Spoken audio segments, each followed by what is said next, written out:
तो सबसे पहले हमने 6 बजे उठकर होममेड कैट फूड रेडी किया, जिसमें हमने rice, turmeric, chicken and carrot and pumpkin का पेस्ट डाला है। सब कुछ पैक वगैरह करके जैसे ही हम घर से बाहर निकले, हमें आज का हमारा फर्स्ट कैट मिला, टिंटिन। वैसे तो सभी कैट्स मेरे फेवरेट हैं, मगर मेरे फेवरेट में से भी फेवरेट टिंटिन है। जब भी मैं कैट फीडिंग के लिए बाहर निकलती हूँ, इसको पता चल जाता है और ये म्याऊं म्याऊं करके मेरे पास आ जाता है। टिंटिन को पता है कि इसको इस टेबल के ऊपर खाना मिलेगा, इसलिए वो खुद ही इस टेबल पे अपने आप आ जाता है बिना बुलाए। फिर मैं और मम्मी स्कूटी में निकल चलते हैं, जहाँ हमें मिला तारा सिंह। कुछ कैट्स राइस मील की जगह ड्राई फ्रूट को पसंद करती है, जैसे कि टिंटिन और तारा सिंह। मैंने तो अपनी तरफ से खाना दे दिया, मगर तारा सिंह को मम्मी से खुजली करवाने से फुर्सत मिले तब खाया ना। तारा सिंह की टेल में चोट लग रही है। मैं रोज इसमें बीटाडीन पाउडर भी डालती हूँ, मगर ये वापस से लिक करके उससे खून निकाल देता है। इसकी टेल का उतना पार्ट एम्प्यूट करना पड़ेगा, वरना इसकी पूरी की पूरी टेल ऐसे ही छिल जाएगी। फिर हमें दिखी फ्रूटी ने 3 बच्चे दे रखे हैं, मगर वो आज हमें नहीं दिखे। वो कभी कभी ही बाहर निकलते हैं। फ्रूटी के पीछे पीछे आ गया नागपाल। यहाँ पास में ही छोले भटूरे की शॉप है, जिसका नाम नागपाल है, इसलिए हमने इसका नाम भी नागपाल रख दिया। मम्मी ने थोड़ा सा एक्स्ट्रा खाना भी रख दिया, जिससे कि फ्रूटी के बच्चे अगर बाहर निकले तो वो भी खा ले। नागपाल भी राइस मील नहीं खाता है, तो उसके लिए ड्राई फ्रूट रख के इन दोनों को खाना खिला के हम दोनों निकल पड़े आगे की ओर। आगे जाके हमें मिला मैनेजर, और कुछ इस तरह उसने हमें थैंक यू बोला।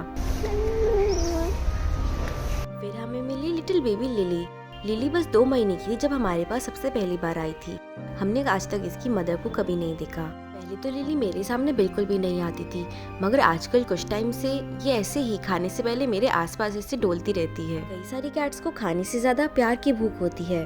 खाना चाहे उनकी प्लेट पर पड़ा हो, मगर जब तक वो जी भरकर हमसे मिल नहीं लेती है, तब तक वो खाना नहीं खाती है। ऐसा लगता है जैसे वो हमें थैंक यू बोल रही हो।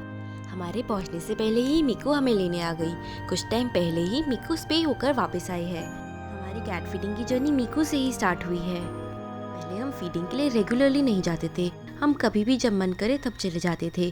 मगर फिर हमने ध्यान दिया कि मिकू हमेशा हमारा वेट करती रहती है। फिर हमें मिकू मिली, और ऐसे ही करके एक एक करके रोज रोज न्यू कैट्स आती रही। जैसे कि आप देख सकते हैं, यहाँ गोलू भी मिकू के साथ आया हुआ है खाना खाने के लिए। अगर हमें अपने आसपास कोई भी पेपर प्लेट या फिर बॉक्स से फेंके हुए मिलते हैं, तो हम उसी को उठा के कैट्स को उसमें खाना दे देते हैं। इससे वो बॉक्स यूज भी हो जाते हैं और कैट्स उसमें खाना भी खा लेती हैं। और ये रही मीकू इतराते हुए, देखो इसे कितनी प्यारी लग रही है। कभी कभी मीकू से पीछा छुड़वाना बहुत मुश्किल हो जाता है।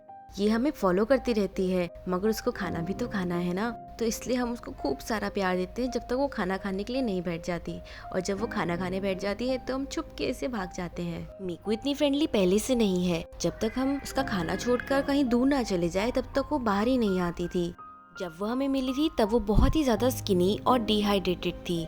धीरे धीरे पेशेंस के साथ वो खुद ही हमारे पास आने लगी, और अब वो ऐसी हो गई है कि वो बिल्कुल हमें छोड़ती ही नहीं है। कैट्स का ट्रस्ट जीतना ही मुझे दुनिया की सबसे अच्छी चीज लगती है। नजर उठा के ऊपर देखा तो थानेदार हमारा वेट कर रही थी। मम्मी उसके लिए खाना देने गई तो मीकू भी मम्मी के पीछे पीछे चली गई। मीकू को मैंने वापस बुलाया और देखा कि गोलू का पेट भर चुका था।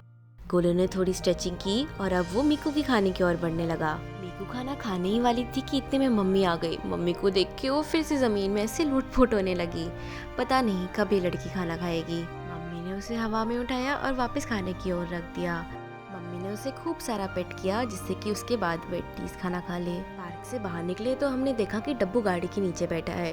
पार्क जाने से पहले हम उसके लिए खाना छोड़ के गए थे। जब हम आगे गए तो मैंने देखा कि धर्मपाल हमारा वेट कर रही थी। वैसे तो ये फीमेल है, मगर फिर भी मैंने इसका नाम धर्मपाल रख दिया है। साइड में देखा तो मार्बल भी अपने आप आ चुकी थी। अब ये कैट्स हमारी स्कूटी की आवाज ही पहचान लेते हैं और खुद ही अपने आप आ जाते हैं। जब तक मार्बल मेरी मम्मी को अपनी माँ मैंगो की तरफ ले गई, तब तक मैंगो जूनियर और धर्मपाल ने मेरे आसपास ऐसे चक्कर लगाया।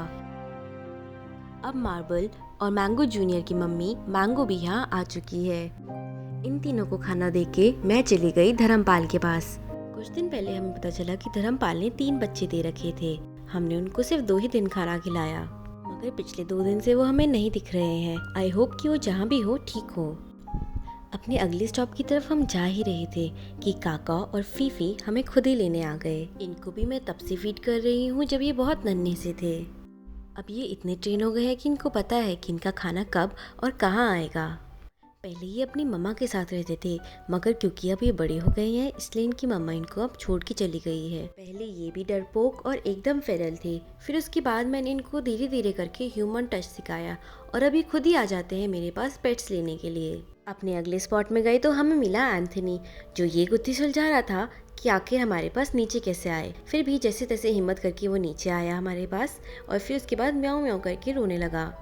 अमर, अकबर और एंथनी, पहले ये तीनों भाई एक साथ रहा करते थे, मगर एक एक करके अमर और अकबर पता नहीं कहाँ चले गए हैं। मैं अभी भी इन दोनों को रोज़ ढूंढती हूँ। एंथनी बिल्कुल अकेला हो चुका है, मुझे ये देख के बहुत बुरा लगता है। इन तीनों में मैंने बहुत काम किया है। अमर तो फिर भी ह्यूमन टच सीखने लगा था, मगर एंथनी और अकबर, अगर इनको खाना भी देने जाऊँ तो ये मुझे पंजा मार देते थे।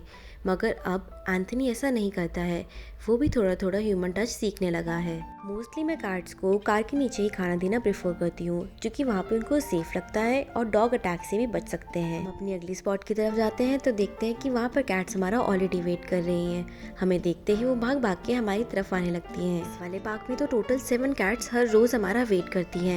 वैसे तो यहाँ पर और भी कैट्स हैं, पर वो ईद के चांद की तरह कभी कभी ही दिखती हैं। इस पार्क को देख के लगता है कि TNR करना कितना ज़्यादा इम्पोर्टेंट है। And thanks to wagging tails, जिन्होंने हमारी लोकेलिटी के सिर्फ डॉग्स को ही नहीं, अब कैट्स को भी स्टेरलाइज करना स्टार्ट कर दिया है। पीकू और मीकू का स्प्रे भी उन्होंने ही किया है। कैट फीडिंग में टाइम कैसे गुजर जाता है कुछ पता ही नहीं चलता है। हमारे लिए तो यही मेडिटेशन हो गई है। इनको खाना खिलाने से हमारे मन को इतनी ज़्यादा शांति मिलती है। ये है हमारा प्यारा बिल्ला टक्सीडो, इसका नाम हमने टक्सीडो ही रख लिया है। और ये देखो कैसे चोर की तरह चिकन का पीस दबा रहा है। आज राइस मील थोड़ा ज़्यादा बन गया था और ये डॉगी मुझे इतने प्यार से देख रहा था, तो मैंने सोचा कि क्यों ना थोड़ा सा इसको भी दे दूँ। नेक्स्ट स्टॉप में जाते हुए हमें ऊपर धूप सेकते हुए मिला अरमानी। हमने बिल्लो रानी को पुकार लगाई और वो भाग भाग के हमारे पास आ गई। बिल्लो रानी भी जब 2.5-3 महीने की थी तब से मैं उसको खाना दे रही हूँ। इसकी माँ को भी मैंने कभी नहीं देखा है। रोड पार करके मैं इसका खाना रखने ही जा रही थी कि मुझसे पहले ही वो वहाँ आ धमकी। उसके बाद पेट के नाम पे बिल्लू रानी के सर पे मैंने खूब सारी चंपी की और फिर मैं अरमानी को खाना देने के लिए निकल पड़ी। अरमानी का नाम अरमानी इसलिए है क्योंकि उसका प्रिंट बहुत ही ज़्यादा यूनिक और लग्जूरियस सा लगता है। अरमानी था मेरा आज का लास्ट कैट और इसी तरीके से मैंने आज 25 बिल्लियों को खाना खिलाया। नॉर्मली मैं अराउंड 30 कैट्स को रोज़ फीड करती हूँ, मगर कुछ टाइम से एक एक करके कुछ कैट्स गायब हो जा रही हैं। आई जस्ट होप कि वो जहाँ भी हो ठीक हो और वापस मेरे पास आ जाए।